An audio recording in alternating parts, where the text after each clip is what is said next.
البنت دي هي وجدها دخلوا مطعم، فقالت لصاحب المطعم هو احنا ينفع ناكل عندك من غير فلوس؟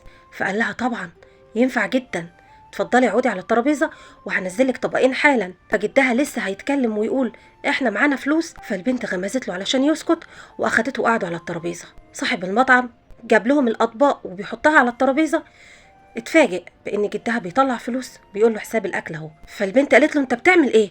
دي كل الفلوس اللي معانا. فجدها قال لها انا ما عودتكيش تكذبي ولا تضحكي على حد. صاحب المطعم قال لها انت بنت مش كويسه ونصابه.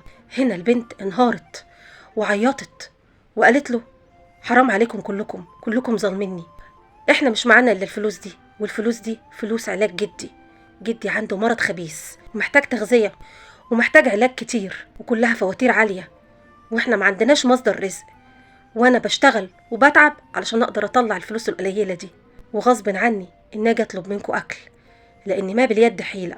قبل ما تمشي قالت له اتفضل فلوسك وحقك اهو. قال لها لا يا بنتي، انا مش محتاج منك حاجه، ومسموح ليكي انت وجدك انكم تيجوا كل يوم وتاكلوا عندي في المطعم من غير فلوس. كان في واحده قاعده بتاكل في المطعم شافت الموقف ده، خلصت اكل وراحت علشان تحاسب، دفعت فلوس كتير جدا وماشيه.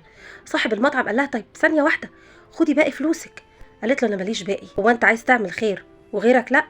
والمبلغ ده كمان تاخده وتديه للبنت وجدها علشان يساعدهم في العلاج. جميل اننا نسابق بعض في الخير. لو عجبك الفيديو ما تنساش تصلي على النبي في التعليقات.